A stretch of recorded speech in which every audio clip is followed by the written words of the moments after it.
To make higher education sustainable, we must understand the incoming generations.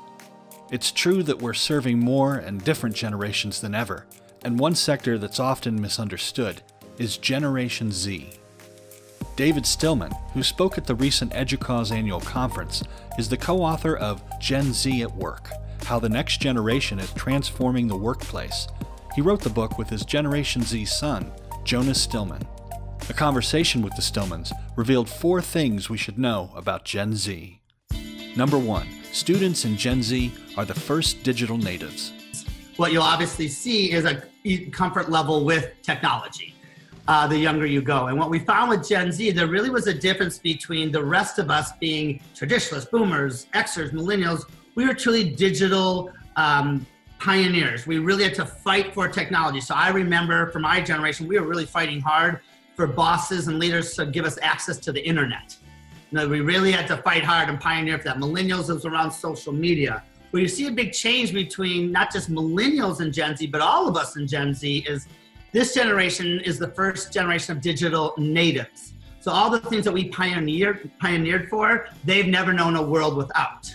So while the rest of us really fought to accept technology, this generation just expects technology for every solution. We've never had to learn to accept technology. We expect it to do everything. So there's no learning curve. It's not even second nature to us. It's simply part of who we are. It's our DNA makeup that we know how to use technology. So we will likely drive the needle when it comes to innovation and a lot of tech solutions. Number 2, students in Gen Z are not as dazzled by technology. We don't get excited about technology like the other generations. I mean, because we've always known a world with it. What we're starting to see is that we just look at how sophisticated it is. So if it's a new device, a new service, what we look at is how well does it work? Is it making something easier, and do I enjoy it? And that's what we look at instead of how cool is it or does it dazzle. Number 3, students in Gen Z are more competitive. The boomers love this generation. Super competitive generation. You had 80 million. You didn't have technology or opportunity like the rest. So once you were in a company, you had to fight hard to climb to the top. A lot of internal politics. That's the way it's always been done. You're sort of, a lot of people would say these, just victims of their jobs and all, but they didn't have a choice. Well, we're seeing a lot of this generation, while they have more options and stuff, they still have this, the best rise to the top. I'm going to, I don't necessarily want to collaborate because I want your job. So it's a little bit more cutthroat, I would say. But at the same time, I think boomers are liking the fact that, wow, a little less focus on getting along and a little bit more focus on some results. And boomers like that. We were shaped by many different things compared to the millennials, things like the 2009 recession, post 9/11, our parents being much more realistic with us. So some of the biggest differences between Gen Z and millennials is that we're entering the workplace with much more realistic goals around our careers, what we can do in how long, etc. We are much more competitive than the millennials. Millennials were known for collaboration. We are much more competitive. So that will likely be an area where we clash, but all around we are indeed very different than the millennials.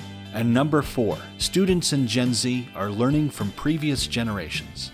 I think that as much as the workplace and older generations have to learn from us, we have as much, if not more, to learn from all of them. And that can range from anything from corporate culture and navigating the workplace, professional development, mentorship, all the above.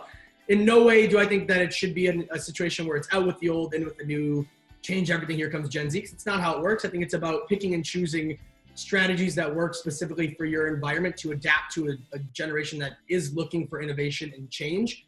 And naturally, we are pretty good at it. But at the same time, there's 5 generations in the workplace, so everybody has to be happy and work effectively. So it's about picking and choosing, what works for everybody individually.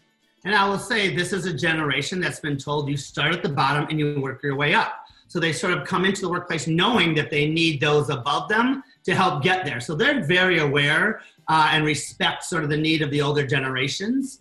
And they've learned a lot from them, which is great.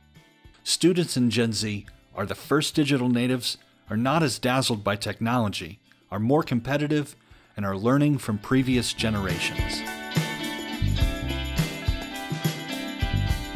So often when a new generation that's very progressive and wants to make change and is excited to innovate shows up, and that's not even just what Gen Z happened with the millennials, we oftentimes go right to the place of, deciding who is right, who is wrong, who did it better or worse, and instead of just embracing the fact that each generation is going to bring a unique skill set and value add to the workplace. Yes, there will be struggles, but instead of going to that place of deciding who's right or wrong, just embrace everybody's different. And that's when you really can tap into working with all of the generations.